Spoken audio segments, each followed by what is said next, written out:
Break के बाद आपका एक बार फिर से स्वागत है। तो लगातार हमारी महाकुंभ पर महाबहस जारी है। हमारे साथ हमारे सभी मेहमान जुड़े हुए हैं। जीवन साहू जी वरिष्ठ पत्रकार वो भी हमारे साथ जुड़े हुए हैं। इसके अलावा सुनील रावत हमारे जो संवाददाता है वो भी जुड़े हुए हैं। साथ ही साथ आपको बता दें कि कल्पना पारुलकर है जो कि कांग्रेस से है, वो भी जुड़ी हुई है। और इसके अलावा अनूप हमारे साथ हमारे संवाददाता जुड़े हुए हैं। कल्पना जी, आपके पास सबसे पहले आना चाहूँगा। जिस तरह से हम बात कर रहे हैं, मोदी ने भाषण दिया है। अभी तक तो ये कहते हुए आए थे नरेंद्र मोदी के कांग्रेस मुक्त जो है भारत बनाना है। अब कहा जा रहा है कांग्रेस मुक्त पोलिंग बूथ बनाया जाएगा।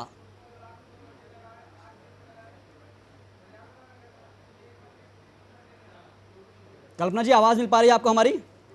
जी जी। कल्पना जी, मेरा सवाल ये है कि अभी तक तो बीजेपी ये कहती आई थी कि कांग्रेस मुक्त भारत बनाना है।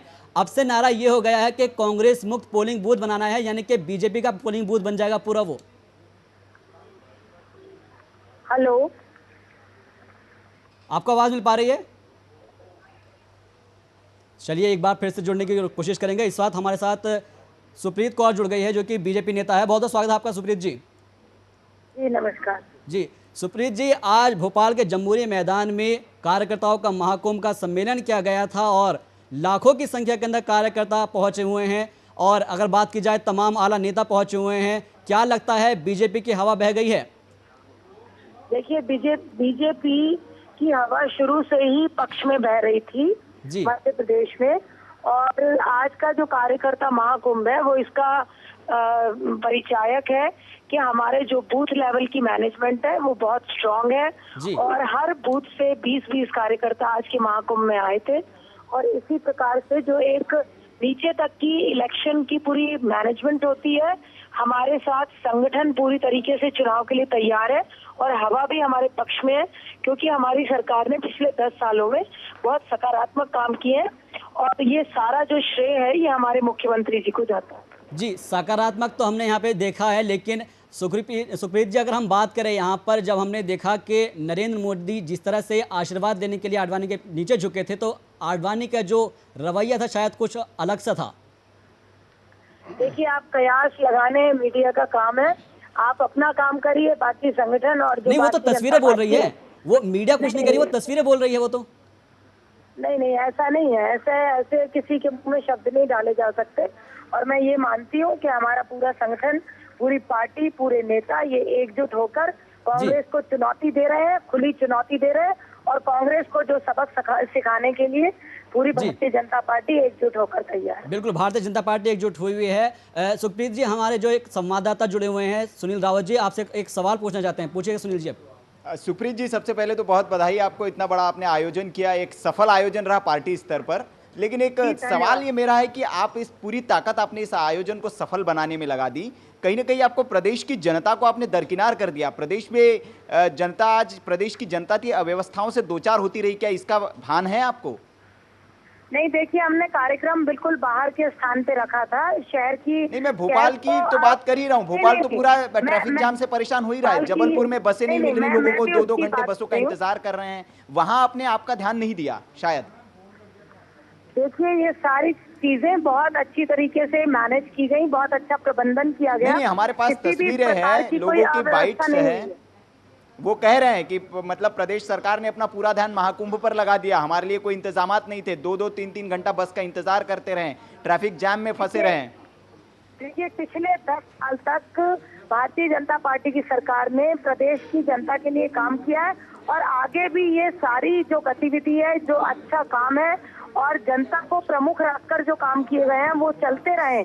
सुप्रीत जी आपको बता दें, अयोध्या बाईपास पर 5 घंटे से लोग फंसे हुए हैं, वहां ट्रैफिक जाम लगा हुआ है। जाम लगना इस और भी क्या आपको नहीं लगता आपकी पार्टी ने ध्यान देना चाहिए? एक बधाई योग्य काम किया आपने, कार्यकर्ता महाकुंभ किया, आपने अपनी शक्ति प्रदर्शन किया, लेकिन लोगों की, जनता की सुविधाओं का ध्यान रखना चाहिए था आपने। आप मानते हैं इसमें आप फेल हुई हैं?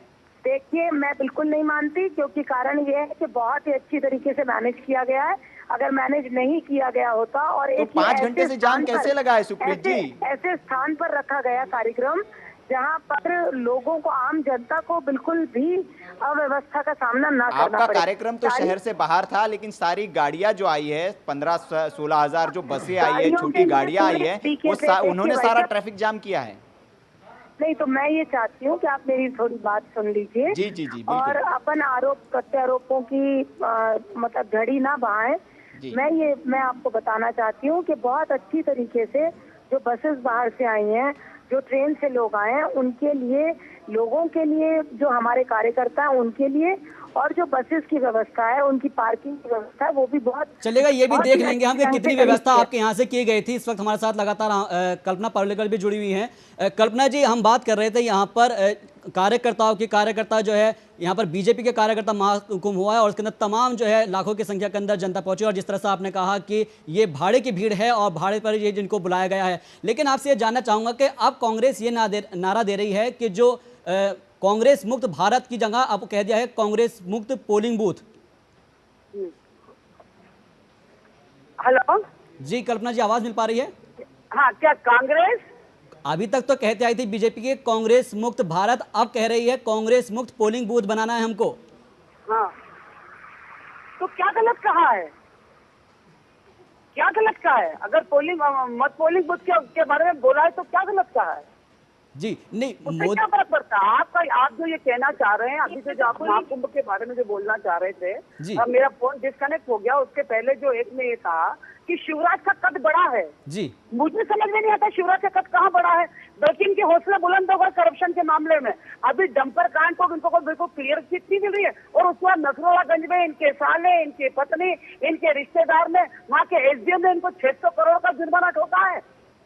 और आप कह रहे हैं कि ये पूरा खानदान लगा हुआ था मुख्यमंत्री जी का, और आप कह रहे हैं कि मुख्यमंत्री कल्पना जी देखिए, मैं आपसे कुछ कहना चाहूंगा कि आप व्यक्ति पर जो आरोप प्रत्यारोप जो कर रहे हैं, आपको नहीं लगता कि आपकी पार्टी को एक सशक्त रणनीति बनानी चाहिए जिससे कि आप बीजेपी को सत्ता से बाहर फेंक पाए? सिर्फ आप आरोप प्रत्यारोप में उलझी रह जाती है, आप मानेंगे? आपको रणनीति नहीं है, रणनीति है। और आपने शायद कल ही देखा होगा कि मैंने महत्वपूर्ण से आह्वान कर दिया है कि हम जेल से चुनाव लड़ेंगे, मुख्यमंत्री 110 करोड़ खर्च करने की तो बात चलिए करते हैं। कल्पना जी, अभी आपके मोदी जी आगे आगे चल रहे हैं, राहुल गांधी पीछे पीछे चल रहे हैं, जहां पर भी मोदी जी जा रहे हैं राहुल गांधी पीछे पीछे जा रहे हैं। तो मैं ये कहूंगा 1 तारीख को राहुल गांधी इंदौर में आने वाले हैं, क्या ऐसी भीड़ वहां देखने को मिलेगी? देखिए, आप भीड़ से तुलना मत करिए, भीड़ से हमें कोई फर्क नहीं पड़ता। नहीं, आपने कहा कि 50 करोड़ रुपए में आप इससे ज्यादा भीड़ ला सकती है, तो क्या मतलब इससे ज्यादा भीड़ वहां देखने को मिलेगी? 230 विधानसभा में से 200 सीट का फैसला किसान करता है, और नॉर्मल देश का किसान निपट गया। कल्पना जी, इस वक्त हमारे साथ यहाँ पर सुखप्रीत कौर भी जुड़ी हुई है, उनसे जानना चाहेंगे। सुखप्रीत जी, यहाँ पर साफ तौर पर कांग्रेस कह रही है कि जो भीड़ है वो भाड़े की भीड़ है, और जो जितनी भी ये महाकुंभ के अंदर जितनी भी जनता आई है वो पैसे देकर बुलाया गया है। देखिए, जो कांग्रेस का जो शुरू से काम रहा है कि ये लोग पैसा दे के लोगों को बुलाते थे, इनका संगठन नहीं है, इनके पास कार्यकर्ता नहीं है, इनका ये चलन है कि ये लोग पैसा भाड़े पे लोगों को इकट्ठा करते हैं, वही ये बोलते जा रहे हैं। इनको एक बात बताइए कि भाड़े पर 7 लाख कार्यकर्ता इकट्ठा नहीं किया जा सकता। ये भारतीय जनता पार्टी संगठन की शक्ति आज प्रदर्शित हुई है, और उससे ये बौखला गए हैं कांग्रेसी। और मैं इतना ही कहना चाहती हूँ कि अगर इनमें दम है तो भाड़े पर ये ला के दिखा। जी चलिएगा, बहुत बहुत शुक्रिया सुखप्रीत जी आपका भी, और हमारे साथ जितने भी तमाम मेहमान जुड़े थे वो उनका भी, कल्पना जी आपका भी, सुनील राउत आपका भी, जीवन साहू आपका भी, और अनूप सक्सेना आपका भी। तो कुल मिलाकर देखा जाए, बीजेपी का जो कार्यकर्ता महाकुंभ था वो प्रदेश भर की जनता के लिए मुसीबत लेकर जरूर आया था, लेकिन कहीं ना कहीं बीजेपी ने यहाँ पर अपनी शक्ति का, ताकत का एहसास जरूर करा दिया है। अब आने वाला अहम सवाल सिर्फ यही है, वक्त यही बताएगा कि ये जो भीड़ आज यहाँ पर जुटी थी, क्या वो वोट बैंक में तब्दील हो जाएगी, क्या वो वोटों में तब्दील हो जाएगी, और क्या एक बार फिर से मध्य प्रदेश में बीजेपी का परचम लहराएगा। रुक रहा एक छोटे से ब्रेक के लिए, फौरन हाजिर होंगे।